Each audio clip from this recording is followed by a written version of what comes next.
You cannot reseal something that has not been unsealed.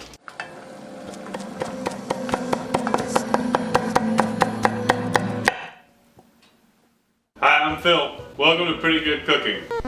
Pretty good. Tonight on the show, we're going to teach you a very special recipe. It is the American classic, the wedge salad. Do I look like a person who would enjoy a wedge salad? Yes. Do I like wedge salads? The answer is yes. If you don't know what a wedge salad is, it is literally, it's named for being a wedge cut piece of iceberg lettuce. Here's iceberg if you're unfamiliar with it for some reason. Iceberg lettuce is notorious for being one of the least healthy vegetables and therefore one of the more popular vegetables in America. Put this shit on everything. It's kind of like a hybrid between cabbage and lettuce without any of the nutritional benefits of either. It is not made out of potato wedges, Big Tom. But tonight's recipe was requested by Big Tom and our boy Brett. We were talking about in the Discord about how I haven't done a show on this. Traditionally, the wedge salad is served as an appetizer in American steakhouses as a first course, and it is truly it's almost like a deconstructed salad because you need to like chop it up to eat it. But it truly is just an excuse to eat a bunch of unhealthy things and call it a salad. So I love them. I'm excited to eat it, and let's begin. So there's a couple things we need to do in preparation for this salad. One of them, we're gonna make the dressing, and we're gonna do it from scratch, because otherwise there would be almost no content in this episode. And the other is that we're gonna make bacon, and I think we're gonna start with the bacon. So bacon is one of your primary ingredients in a wedge salad. Here I have some thick cut hardwood smoked bacon from Kroger. And the amount of bacon that you want, I don't know, you just need like a fine amount of it. Today we will be eyeballing it. So here is 1, 2, 3, 4, 5, 6, 7, 8 slices of thick cut bacon, which you can cut however you please, but I will first chop it in half this away, and then I will chop it this away. So we want relatively small pieces of bacon. I would say it's probably 3/4 of a pound uncooked, because the package is 1.5 pounds and I grabbed about half of it. Okay, I got a skillet over here, and I'm gonna go ahead and just pop the bacon in there. Bacon is high fat content, so you don't really need to put anything in there. It should cook in its own rendered fat. And it's not necessary by any means, but I am going to add just a little bit of onion that I'll slice up quickly to the bacon, and that's just for fun. So we will cook that in the pan. Now while that's doing that, we can make our very healthy blue cheese dressing. Blue cheese is certainly the feature. It is kind of an excuse to just eat a bunch of blue cheese. I would also say that most people feel really strongly about blue cheese one way or the other. So blue cheese, if you're not familiar with, is cheese that has visual mold on it. That's what all of the blue parts are. I believe that it's the same type of mold they use to make penicillin. So if you like medicine, maybe you like blue cheese, but not necessarily. I'm allergic to penicillin. Uh-oh. All right, so let's get that dressing going. We actually did a video on blue cheese dressing as it pertains to chicken wings. This time will be slightly different. I don't really remember enough about that other video to tell you in what ways it'll be different, but I think we did a very simple, like a really simple blue cheese. This one will be a little more complicated. And also, I have a surprise twist that I'm gonna do, and no one can stop me because it's my show. Not even John. Okay, this is about a half pound of that cheese blue, and I'm gonna do my best to just slice it up. It will crumble as I chop it up, but I feel like a knife is a perfectly fine way to break this up. And so for part of this, we will be retaining it for the salad, and the rest of it will go in the dressing. And I'm sure, I'm positive, because this is a very divisive food. There's at least some viewers who are looking at this and they're like barfing right now. They're like, oh my god. But you can see just a half pound of that is a fucking shitload of blue cheese. Blue cheese does not smell good to me at all. I do like the taste quite a bit, but the smell reminds me of, used gym equipment and also feet. Not a good combination, in my opinion, but I'm not the authority on smells. I don't know who is, but somebody is, and it's not me. Okay, so about half of that we'll reserve, and the other half we can probably just go ahead and throw right here in this plastic tub. All right, our bacon is not baking, but it is sauteed. Just a little food humor there for you on this very serious cooking show.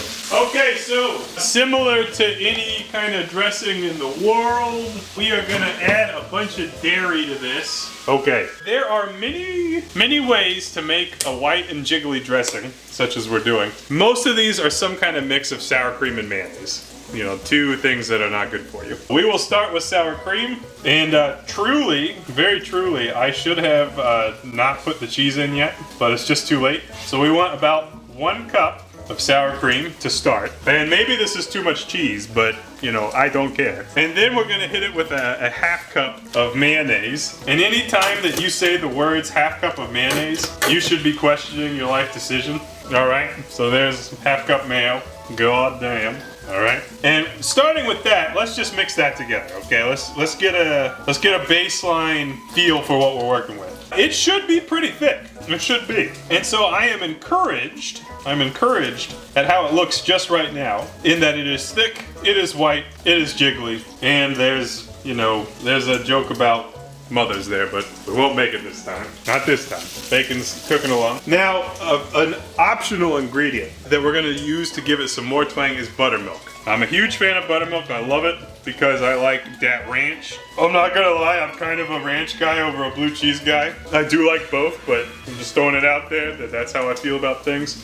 So I'm gonna add a little bit of buttermilk. If you don't wanna add buttermilk, you can add more mayo. So instead of a 1/2 cup, we're gonna do 3/4 of a 1/2 cup.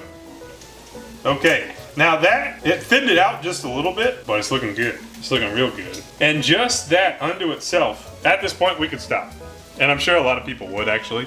It is good to have chunks of blue cheese in your dressing, but you don't want only chunks. You do need to break some of them up so that it releases that blue cheese flavor into the dressing. Now, another common addition that I'm almost positive we did not put in last time is this sauce, which in Spanish is sometimes referred to as salsa inglés.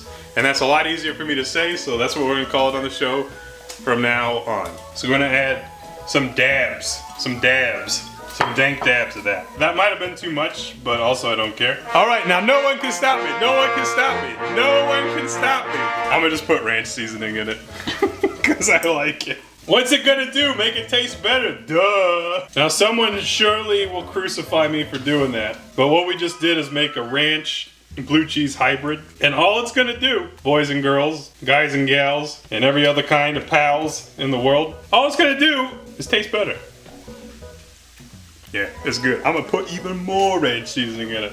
Fuck you blue cheese purists. Okay, so there's my sauce, my dressing. Looks great, tastes great, gabagool. So pop that in the fridge while you're not using it. Here's a food hack. 1/2 of a watermelon can make a nice stand for your blue cheese dressing. All right, our bacon's just about done. That's looking pretty good. You can see some parts are more done than others. I gotta sneeze. But yeah, these look pretty good. Generally speaking, when cooking bacon, you want to pull it just a little bit before it looks like it should, because it'll keep cooking. So I will go ahead and plop the bacon bits into this bowl. You can use whatever method you want. I'm kind of thinking that we will ascend to levels of fat assery never seen before on the show, and maybe cook our steaks in this bacon grease, because why not? So there's our bacon, and this will need to cool before you put it on the salad, otherwise it will cook the salad.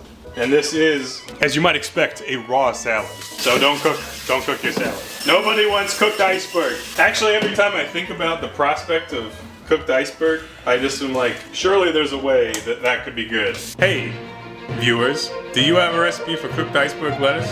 Comment on this video with your favorite cooked iceberg recipe. I won't read it because I can't read, but you know, maybe John will read it to me when I'm trying to go to sleep at night. All right, let's make that wedge salad. I'm gonna make a couple of them. How do you cut a lettuce into 3 wedges? You chop off the root, you do one wedge this way. Yeah, boy. Now this small one, that's from my wife. She doesn't really like lettuce all that much. This one, look how impressive that looks. And then the final one is just absolutely massive, so I'll probably eat that one. So you want to place it so that the pointy end is near the top, and that's purely for presentation's sake. Our first step is to take this dressing and start to kind of plaster it mostly on the plate, hopefully all on the plate. I did miss a little bit a couple of times. That's okay. It's okay, John. Don't worry, don't worry. And then this backside is too dramatic. It's just too dramatic. So we'll just try to paint it there just a little bit. And the reason you start with the dressing is that it makes it easier to put the other toppings on there. Holy shit, this is so dirty. Everyone get out of the way. You too, Iggy. Cramping my style. Listen, it's an art. It's not a precision science thing. Okay, next up, some blue cheese crumbles. Now you see, because we have that dressing, things stick to the lettuce. It's cool. And also, by the way, most wedge salads are not this big, but ours is, so that's just the way it is. Next up, some bacon crumbles. And if you feel like you're getting an insufficient amount of coverage, put some more dressing on there. Just you know, kind of slap it on there. And again, remind yourself, this is a salad. Someone prepared this for you as like, yes, this is the first course before, you know, you eat a steak or something. Now, I sliced up some variety cherry tomatoes, and because of the dramatic nature of this particular wedge salad, I'm not going to be able to get them to really stick like some other salads. But if you just use chopped tomatoes, they would stick on there and it would look a little bit better than this does. It's a beautiful thing, John. It's a beautiful thing. Okay, and that as it is right there, wedge salad number 1. We'll hit it with some freshly ground black pepper. I'm gonna make 2 more of these. Let's see how they all turn out.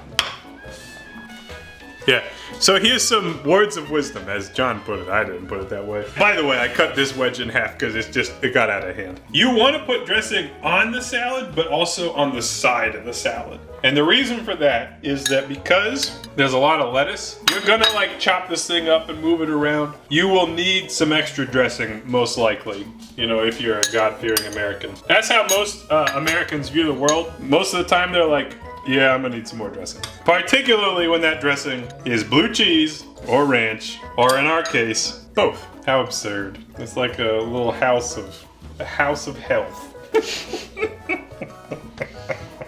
There are other things you could put on a wedge, and you know, the more things you add, the more outrageous it could be. But I recommend trying it in this relatively simple form before you branch out. But you could put a lot more bullshit on that salad. Avocado. This is essentially a fat salad, and I mean that literally and metaphorically. But you know, avocados are basically tree butter, so just, you know, slap a little avocado on there. That'd be good. Nuts, pine nuts, for example, you could do that too. Here are three separate platings of the same salad. You can see that we did pretty dramatic platings for each of them, but they all look so fucking good. I can't wait to eat them. All right, so I've made my own salad. It is ridiculous. So literally what you do with a fork and a knife, you chop it with your fork and your knife, you grab a little bit of whatever.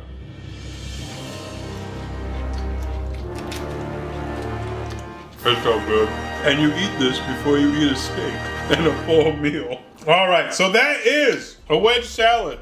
USA. This is how we get swole. I literally, not even joking, I like this so much that like at a steakhouse, this is like the highlight for me. And anything, you know, like that's expensive steak and all that shit, just give me the wedge, and I'm a happy boy. Well, that's our show tonight. I'm gonna eat this. There are other ways to do this, I suppose, but who cares? Like, this is nice. Okay, that's it. God bless you and your family. See you next time on PGC. Iggy, you can't have blue cheese. We just foreboded.